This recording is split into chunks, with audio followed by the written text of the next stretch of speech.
আপনারা দেখছেন চ্যানেল ইছামতি।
বিসমিল্লাহির রহমানির রহিম।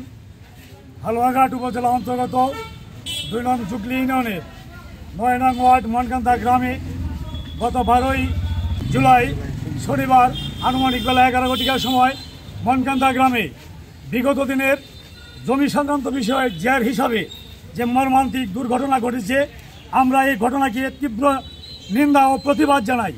আমরা বলতে চাই, আজকের এই মানববন্ধনের মধ্য দিয়ে প্রশাসনের দৃষ্টি আকর্ষণ করছি, আগামী দিনে যে দুর্বৃত্তরা নৃশংসভাবে তাদেরকে অমানবিকভাবে নির্যাতন করেছে, আহত করেছে এবং অন্যায়ভাবে তাদেরকে হতাহত করেছে, আমরা তার বিচার চাই এবং প্রশাসনের সুদৃষ্টি কামনা করছি।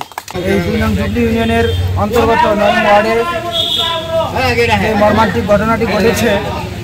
এই ঘটনাটি আসলে খুবই দুঃখজনক, আমাদেরকে খুব কষ্ট দিয়েছে। আমরা চাই এই ২ নং জুগলি ইউনিয়নবাসী যারা আছি সম্প্রীতির বন্ধনে বসবাস করার জন্য, কিন্তু বিগত ১২ই জুলাই যে নৃশংসতম যে ঘটনাটি ঘটেছে, হতাহতের ঘটনা ঘটেছে, এই ঘটনাটি আসলেই কাম্য নয়। আমরা এই ঘটনাটির সুষ্ঠু তদন্ত দাবি করছি এবং সুষ্ঠু তদন্তের মাধ্যমে যারা এই ঘটনাটা ঘটিয়েছে তাদেরকে খুঁজে বের করে আইনের আওতায় এনে আইনের মাধ্যমে তাদের সুষ্ঠু বিচার দাবি করছি। যার বলে এই এলাকার মানুষ ও শত শত মানুষ আজকে মানববন্ধনে তারা মনে করছে এই সন্ত্রাসী বিচারের দায়ে বিচার শক্তিশালী করার জন্য, এই বিচার গ্রেপ্তারি বর্ণনা করার জন্য আব্দুল হাকিমের পরিবারের ৬ জনকে হতাহত করেছে। এদেরকে আমি অতি দ্রুত গতিতে এদেরকে বিচারের গ্রেপ্তারের দাবি করি। যারা আমার বাবারে আমার ফ্যামিলির আহত করছে তারা ফাঁসি চাই, আমি ফাঁসি। ওনারা ৫ ওয়াক্ত নামাজ পড়ে, ওনারা সাধারণ মানুষ, খেতে গেছিল হাল বাইতে, ওরা একজন এলোকতারি রান্দাও দিয়া ওই রান্দাও কিরিশ দিয়া এই লোকগুলা ৫ ওয়াক্ত নামাজ পড়ে, এদের কোনো দোষ নাই। এদেরকে এলোকতারি দেখেন খুবই একজনে পা হালাইয়া দিছে, একজনের মাথা চিন্তা করছে, আইসিইউতে বন্দি আছে। পুলিশ প্রশাসন এখন একটা আসামিও ধরতে পারে না। আইনগত ব্যবস্থা দ্রুত যাতে হয়। এদের ফ্যামিলির এত দুর্বল অবস্থা যা বলার মতো নাই, আজকে ভাত খাওয়ার অবস্থা নাই। এদেরকে এই জমির বিষয় নিয়ে পঙ্গু করে একজনকে ভালো হয়েছে, চিকিৎসার জন্য কেউ খোঁজখবর নিতেছে না। এদের মেয়েদের যে অবস্থা এটা আমরা জানি, একটা মেয়ে লেখাপড়া করতেছে, কেউ খোঁজখবর নাই। আজকে সমন্বয় কেউ আগাইতেছে না। দেশের কি বলছে, এত খুন খারাপ হলে কিভাবে কি হবে?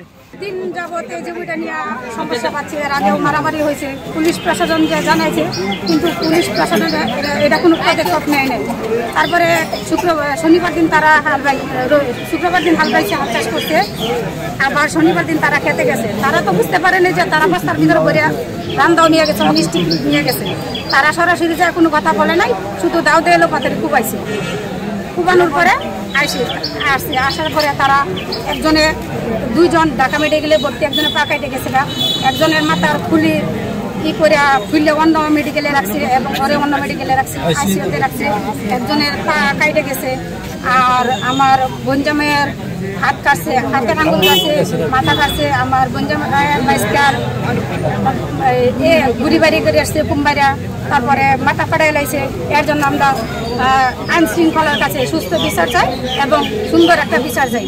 আপনাদের অতি নিকটে ধারা বাজারে ইসলামী শরিয়া ভিত্তিক পরিচালিত নারী পুরুষ আলাদা চিকিৎসার সমন্বয়ে গঠিত ইসলামী মডেল হাসপাতাল। সবার আগে সর্বশেষ সংবাদ পেতে আমাদের চ্যানেলটি সাবস্ক্রাইব করে বেল আইকনে ক্লিক করে রাখুন। ধন্যবাদ।